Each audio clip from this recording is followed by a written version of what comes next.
चिन्त्यम च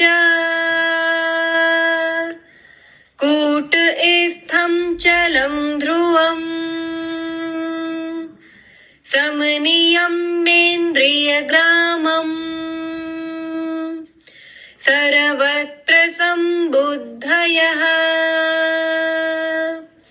ते प्राप्नुवन्ति मामेव सर्वभूतहिते रतः। आर्यम आर्यम गुरुदेव, कृपया आप श्रीमद् भगवद गीता के 12वें अध्याय भक्ति योग के इस तीसरे और चौथे श्लोक का भावार्थ समझाने की कृपा करें। श्रीमद् भगवद गीता के 12 अध्याय भक्ति योग के इस तृतीय और चतुर्थ श्लोक में भगवान श्री अर्जुन को और आगे ले जा रहे हैं देशना के मार्ग पर, संबोधि के मार्ग पर, सद्बुद्धि के मार्ग पर। और वो कहते हैं इस श्लोक में, इन दो श्लोक संयुक्त श्लोक हैं ये 12 अध्याय के। वो कहते हैं कि जो मनुष्य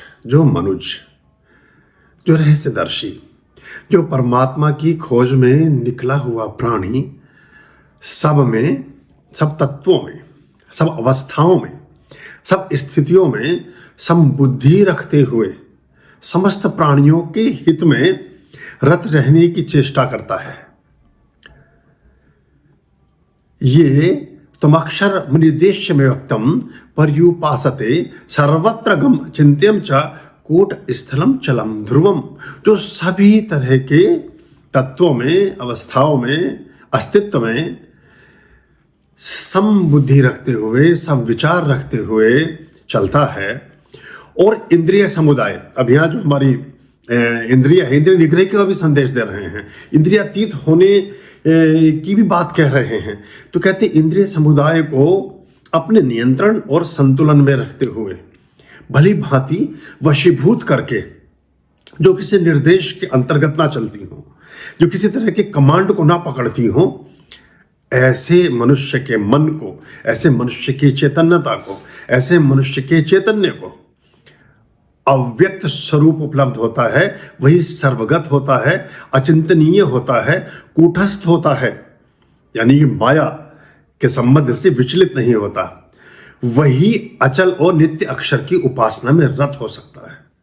और जो इन तत्वों के साथ चलता है, यहाँ कूट का संबंध माया से है, यहाँ राशि से है, ढेर से है, पर्वत शिखरों से है, और माया के अधिष्ठान रूप में जो स्थित चेतनाएं हैं, संज्ञाएं हैं, बुद्धियां हैं, उनके बारे में है। निर्विकार और निश्चल रहने से है, जहाँ पर्वत शिखर की बात करते हैं। तो उससे उन बातों को ध्यान में रख करके जो व्यक्ति चलता है, वो अंततः परमात्मिक तत्वों का उपभोक्ता होता है। वो अंततो गत्वा ईश्वरीय सत्ता का साक्षात्कार करते हुए उसमें ही विलीन या समरूप हो जाता है, या भगवान के शब्दों में समझे तो उन्हीं को वो उपलब्ध हो जाता है, उनको प्राप्त करने का अधिकारी हो जाता है, उस पात्रता का विकास कर लेता है। ये भी बड़ा 12 अध्याय बहुत अच्छा अध्याय है।